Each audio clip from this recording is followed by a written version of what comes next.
আলহামদুলিল্লাহ ওয়াসালাতু ওয়াসালাম আলা নবীনা মুহাম্মদ ওয়া আলা আলিহি ওয়া সাহবিহি আজমাইন। কেমন আছেন সবাই? আশা করি আলহামদুলিল্লাহ ভালো।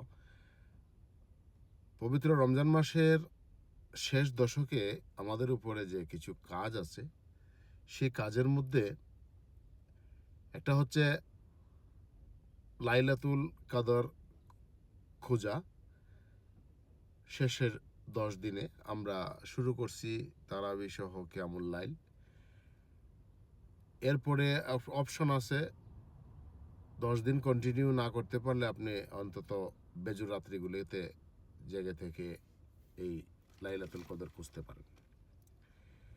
তারপরে কাজটা হচ্ছে জাকাত, আপনার মালের অর্পিত সম্পদের। যে কোনো সময় এটা করা যায়, তো রমজান মাসে করলে একটু ভালো হয়, কারণ ওই সময় মানুষ আশা করে আর কি। তারপরেটা হচ্ছে ফিতরা। ফিতরা তো এখন বাংলাদেশের ইসলামিক ফাউন্ডেশন থেকে হয়তো সম্ভবত নির্ধারণ করছে যে মাথা পিছে 120 টাকা।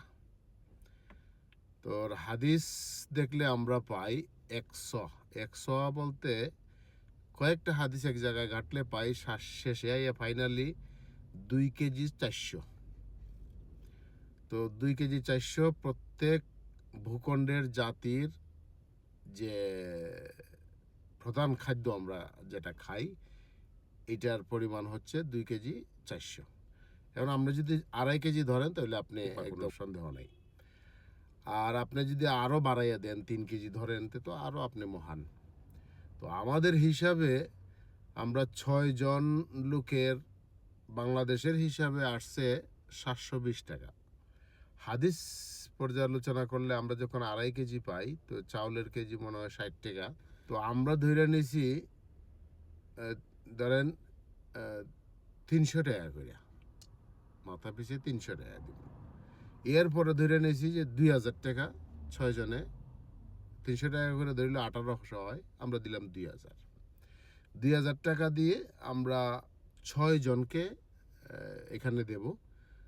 প্রধান আইটেম থাকবে চাউল, এরপরে তেল, আরও সেম আইটেমে থাকবে, আপনি যা কিছু অ্যাড করতে পারেন, সমস্যা নেই, কিন্তু প্রধান আইটেমটা যেন চাউল থাকে, যেহেতু আমরা সারা বছর আমাদের প্রধান খাদ্য চাউলই। আরব দেশের এরা ভিন্ন, এদের খেজুর আছে অথবা জব আছে, যেটা হাদিসের দ্বারা প্রমাণিত। তো বাংলাদেশের যে হিসাব, এইটা হাদিসের থেকে আরও কম, মানে হাদিসের হিসাব থেকে আরও কম, এই জন্য আমার বুঝে পড়ে না। তাই আমরা হাদিস ফলো করলাম এবং আরও এর সাথে আমরা অ্যাড করলাম, যোগ করলাম। তো বাংলাদেশি কিছু আবেগী জাতি আমরা, আবেগ, তবে আবেগ প্রয়োগ করি কিন্তু আমরা অন্যের বেলায়, মানে নিজের বেলায় না। তো চেষ্টা করবেন এই আবেগ অন্যের বেলায় প্রয়োগ না করে নিজের বেলায় কিছুটা উদারতা হওয়া।